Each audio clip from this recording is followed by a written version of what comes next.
Sobre esse assunto, eu converso agora com um especialista em relações internacionais e professor do INSPER, Leandro Consentino. Bem-vindo, professor. Obrigado pela sua participação. Queria que o senhor falasse inicialmente sobre as reais chances de um eventual ataque dos Estados Unidos contra a Venezuela neste momento. O governo americano tem sinalizado essa possibilidade, tem indicado essa possibilidade, tem feito movimentações sinalizando isso, mas eu queria que o senhor falasse se há de fato alguma chance de que isso aconteça nos próximos dias. Obrigado, bem-vindo. Boa tarde, Pedro. Boa tarde, telespectadores da CNN Brasil. Um prazer estar aqui com vocês.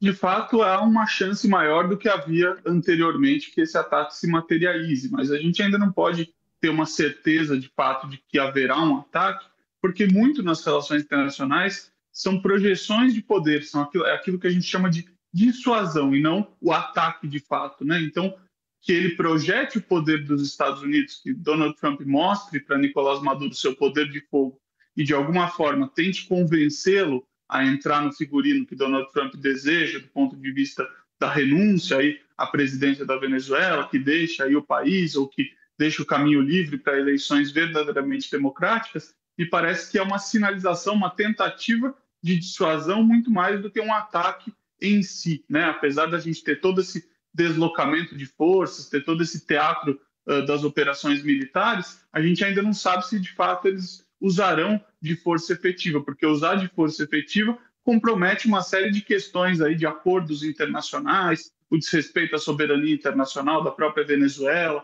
a questão de Donald Trump que dentro do seu ego deseja conquistar aí um Nobel da Paz, o que não combina muito com uma intervenção armada que deixa um rastro aí de violência por onde passar. Então tem todas as questões no tabuleiro muito importantes que me parece que está sendo usado muito mais como força de dissuasão e a gente percebe isso, inclusive, pela forma com que Donald Trump ameaça no público, mas no privado busca aí, né, saídas mais negociadas. Aí a gente viu aí capítulos em que teve, inclusive, o Brasil, participação brasileira, aí a gente teve aí intervenções do próprio Papa, de outros líderes aí mundiais para tentar saídas negociadas. Esse parece ser um capítulo mais seguro. Então vamos aguardar para ver se de fato essa tentativa vai ser algo que se materialize em uma intervenção real ou se vai ser mais uma tentativa de dissuasão para convencer aí pela ameaça e não pelo uso em si da força militar. Por exemplo, essa semana a gente teve a confirmação de um telefonema entre o presidente americano Donald Trump e o presidente da Venezuela, Nicolás Maduro, indicando ali, inclusive, a possibilidade de dialogar sobre o que está acontecendo. Professor, os Estados Unidos usam como justificativa ou como estratégia essa ofensiva contra a Venezuela, conectando com as questões relacionadas à segurança nacional. Eles falam, por exemplo, em narcoterrorismo.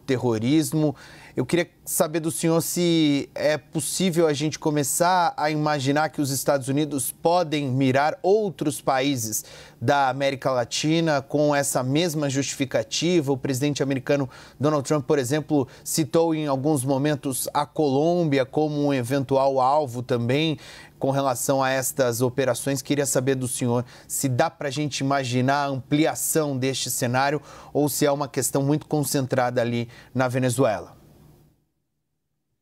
Pedro, esse é o grande risco que a gente assume quando a gente viola a soberania de um outro país em nome de causas que a gente, de alguma forma, identifica ou como domésticas ou como de difícil alvo, né? Quer dizer, falávamos antigamente da ideia da guerra ao terror, do terrorismo. O terrorismo não tem face, né? Então, eu não ataco um país só que é o foco do terrorismo. Eu ataco adversários que eu identifico com a estratégia terrorista ou com a bandeira terrorista. O narcotráfico é uma carta coringa que vale da mesma forma que o terrorismo. Então, eu posso identificar essa ameaça do narcotráfico não só na Venezuela, como em outros países também. Esse é o grande risco de a gente usar essa bandeira amorfa, essa bandeira que não tem face, né? Essa bandeira que não tem uma forma definida, e ao mesmo tempo de eu violar soberanias internacionais, como está fazendo, por exemplo, a Rússia nesse momento, com a questão ucraniana, que diz que ali há uma questão, há uma importância ali de segurança nacional para a Rússia e, portanto, ela se dá o direito de invadir a soberania alheia, a soberania ucraniana. Os Estados Unidos estão,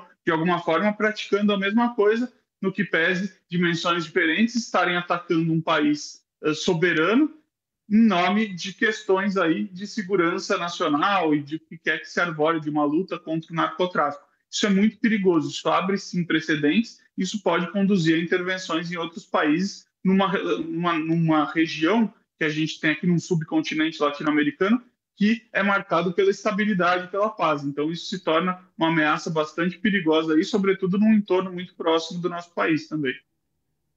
Tá certo, professor. Obrigado pela sua participação. Leandro Consentino, especialista em relações internacionais e professor do INSPER. A gente volta certamente a conversar em breve aqui na CNN. Até mais.